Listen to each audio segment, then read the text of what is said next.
আমি আপনাদের কাছে দুটো কথা বলতে এসেছি। আজ দ্বিতীয়বার যারা স্বাধীনতার স্বাদ আমাদের সকলের জন্য সম্ভব করল, সেই বৈষম্য বিরোধী ছাত্র আন্দোলনের শহীদ ছাত্র জনতা এবং এতে আহত অসংখ্য আন্দোলনকারীকে স্মরণের মাধ্যমেই দেশবাসীকে আমি কিছু কথা বলতে চাই। তাদের দুঃসাহসিক আত্মত্যাগ, সাহস ও সারা দেশকে ঐক্যবদ্ধ করার বিনিময়ে ছাড়া এই স্বাধীনতা অর্জন কখনোই সম্ভব হতো না। সেই সঙ্গে তাদের সেই মুক্তির আকুতিগুলো উপলব্ধি করে সেনা, নৌ এবং বিমান বাহিনীর যে অকুতোভয় সদস্যরা দেশের মানুষের পাশে এসে দাঁড়িয়ে এই বিজয়কে ত্বরান্বিত করেছেন, তাদের প্রতিও জানাই জাতির পরম কৃতজ্ঞতা ও অভিনন্দন। ছাত্র জনতার অভ্যুত্থানে আমাদের দ্বিতীয় স্বাধীনতা অর্জন উৎসবের মুহূর্তে এই স্বাধীনতাকে নস্যাৎ করার জন্য ষড়যন্ত্রকারীরা দেশে একটা অরাজকতার ও ভীতির পরিবেশ সৃষ্টি করেছে।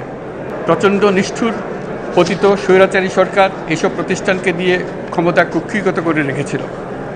আমরা তার এই প্রচেষ্টা ব্যর্থ করে প্রতিষ্ঠানগুলোর হারানো গৌরব ফিরিয়ে আনব। এই ঘৃণ্য চেষ্টায় ব্যবহৃত হয়ে যারা অপরাধ সংগঠিত করেছে তাদেরকে আইনানুগ বিচারের মাধ্যমে শীঘ্রই উপযুক্ত শাস্তি দেওয়া হবে। একই কথা দেশের সকল মন্ত্রণালয়, সংস্থা, শিক্ষা প্রতিষ্ঠান, নানা কর্মক্ষেত্রের জন্য প্রযোজ্য।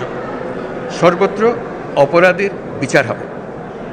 আজ প্রত্যেকটি প্রতিষ্ঠান ও তার সদস্যরা নিজ নিজ কর্তব্য পালন করার মাধ্যমে দ্বিতীয় স্বাধীনতাকে উপভোগ করবেন, দেশকে গৌরবের শীর্ষে নিয়ে যাবেন এবং দেশবাসীকে এবং জগৎবাসীকে উপভোগ করার সুযোগ করে দেবেন। আমি জাতির পক্ষ থেকে প্রত্যেকে নির্ভয়ে আনন্দ চিত্তে নিজ নিজ কর্মস্থলে নিজ নিজ সামর্থ্য নিয়ে এগিয়ে আসতে অনুরোধ করছি। দেশের সকল মানুষকে আজ স্বাধীন, নির্ভয়, নিরুদ্বেগ থাকার জন্য নিশ্চয়তা দেওয়ার জন্য আমাদের ছাত্র শহীদরা প্রাণ দিয়েছেন। এই অভ্যুত্থানের মাধ্যমে সৃষ্ট সরকার দেশের প্রত্যেকের সরকার। এখানে থাকবে সকলের আকাঙ্ক্ষা পূরণের অধিকার। অরাজকতার বিষবাষ্প এখন যেই ছড়াবে, বিজয়ী ছাত্র জনতা সহ মুক্ত মানুষের আইনশৃঙ্খলা বাহিনীর পূর্ণ শক্তি তাকে ব্যর্থ করে দেবে। নিষ্ঠুর স্বৈরাচারী সরকার দূর হয়ে গেছে।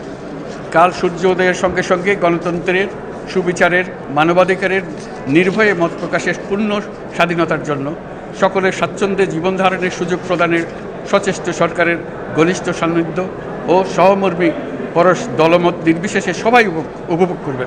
এটাই আমাদের লক্ষ্য। আমাদেরকে এই লক্ষ্য পূরণে সাহায্য করুন। সারা বিশ্ব আজ অবাক হয়ে বলছে, সাবাস বাংলাদেশ, সাবাস বাংলাদেশের ছাত্র জনতা। আমরা এই অর্জনটাকে আর অনেক দূর নিয়ে যেতে চাই। আমাদের ছাত্র জনতার জন্য কিছুই অসম্ভব নয়। আমাদের তরুণরা অসম্ভবকে সম্ভব করতে পারে, তারা সেজন্য প্রতিজ্ঞাবদ্ধ।